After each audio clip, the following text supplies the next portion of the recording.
मैं रचना हूँ। अभी अभी शादी के बाद मैं और मेरे पति सूरज एक बड़े शहर में आए गए हैं। हम 2 ही लोग हैं। एक बड़ा फ्लैट है। मेरे पति की अच्छी जॉब है। मैं कभी कभी यह सोचती हूँ कि मुझे बहुत अच्छा पति मिला है। शहर में आए अभी हमें कुछ दिन ही हुए हैं। तभी एक दिन मेरे पति अचानक एक 18 साल की लड़की को एक दिन घर ले आए। कहा कि गरीब है, इसे काम की जरूरत है। मैंने कहा ऐसा क्या काम है हम दोनों के बीच में, मैं अकेली ही कर सकती हूँ। लेकिन उन्होंने बोला यह यहीं रहेगी और कुछ काम करेगी। मैंने बोला ठीक है। किसी अजनबी जवान लड़की को इस तरह अपने घर में रखना मुझे कुछ समझ नहीं आया, वो भी तब जब मैं मना कर रही हूँ। रात मैंने सोचा कि उनसे पूछ लूं आखिर ये लड़की कौन है। लेकिन रात जब मैं कमरे में गई तब वो अपने लैपटॉप पर मीटिंग में बिजी थी। जैसे ही मैंने दरवाजा खोला उन्होंने मुझे हाथ से इशारा करके चुप रहने को कहा। मैं बिस्तर की एक साइड पर सो गई। सुबह करीब 7 बजे मेरी नींद खुली। तब मैंने देखा पतिदेव बिस्तर पर नहीं है। मैंने बाथरूम देखा, वो वहाँ भी नहीं थे। दरवाजे के पास जाकर जब मैंने किचन में देखा तो मेरे पति हाथ में पैसे लिए उस लड़की को दे रहे थे और वो लड़की रो रही थी। वो उसे चुप भी करा रहे थे। पैसे देकर वो मुझसे मिले बगैर मेन डोर से निकल गए। मुझे अब कुछ समझ नहीं आया कि बात क्या है। थोड़ी घबराहट भी हुई। अजीब ख्याल मन में आने लगे। साथ ही यह भी ख्याल आया कि जो मैं सोच रही हूँ क्या पता ऐसा कुछ भी नहीं हो। मैं बेडरूम से बाहर आई। वो लड़की ने मुझे देखकर अपने आंसू पोंछ लिए। मुझे देखते ही वो बोली, मैडम साहब बोले हैं कि वो शहर के बाहर जा रहे हैं मीटिंग के लिए, कल शाम तक आएंगे। आप सो रही थी इसीलिए आपको उठाया नहीं। मुझे कहा कि आपको बता दें, मुझे उससे बात करने का बिल्कुल ही मन नहीं था, इसलिए मैंने उसकी तरफ देखा भी नहीं। बस मैं अपने बेडरूम में बैठी कुछ सोचने लगी। शादी को अभी 1 महीना ही हुआ है और मैं उनके बारे में न जाने क्या क्या सोचने लगी। लेकिन उन्होंने मुझे सोचने का कारण भी दिया है। एक तो यह लड़की वो अचानक ले आए मेरे मना करने के बाद भी। उन्होंने इसे यहाँ काम पर रखा और आज वो उसे रुपए भी दे रहे थे। मैंने सोचा कि एक बार फोन पर उनसे बात करके देखती हूँ। मैंने उन्हें फोन लगाया पर उनका फोन स्विच ऑफ बता रहा था। यह पहली बार था जब ऐसा हुआ कि उनका फोन बंद है। अब मेरा सर और भी चकरा गया। इतने में वो लड़की रूम में चाय लेकर आती है। बोली, मैडम चाय।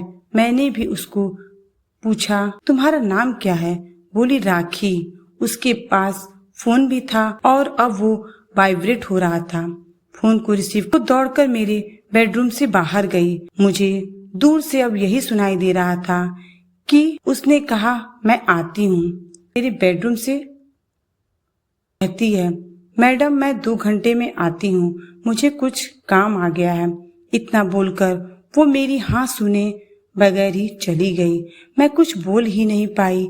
लेकिन फिर 2 मिनट मेरे मन में आया कि क्यों ना उसका पीछा करूं और मैंने 1 सेकंड में कपड़े चेंज किए और उसके पीछे हो गई। वो मुझे मेरी बिल्डिंग के नीचे दिखाई दी। उसके बाद उसने एक रिक्शा लिया।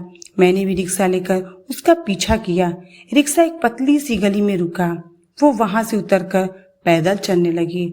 बहुत सारे छोटे छोटे घर से होते हुए वो एक घर के आगे पहुंची। मैं लगातार उसका पीछा कर रही थी। क्यों कर रही थी, क्या जानना चाहती थी, इसका मुझे कुछ पता नहीं था। बस मैं उसके पीछे थी।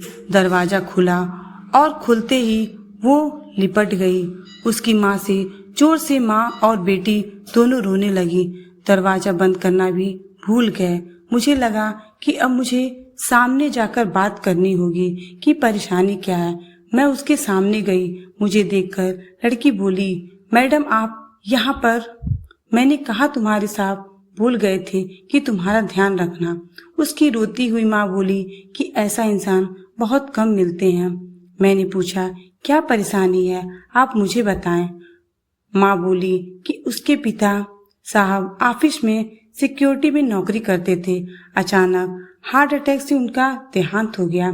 इसका एक भाई है, लेकिन उसे पीने और जुए की लत है। वो मेरे पास एक पैसा नहीं टिकने देता था।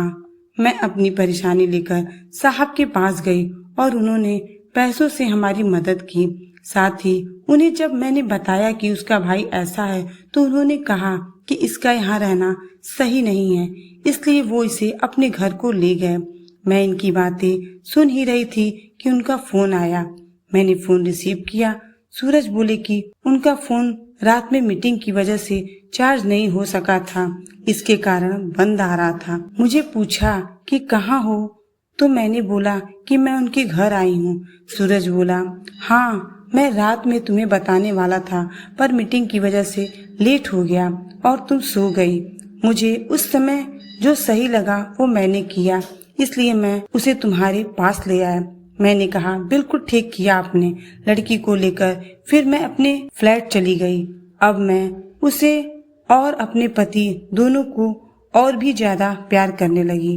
कहानी अच्छी लगे तो कृपया हमारे पेज को लाइक, फॉलो करके पाठ की सपोर्ट भी करें।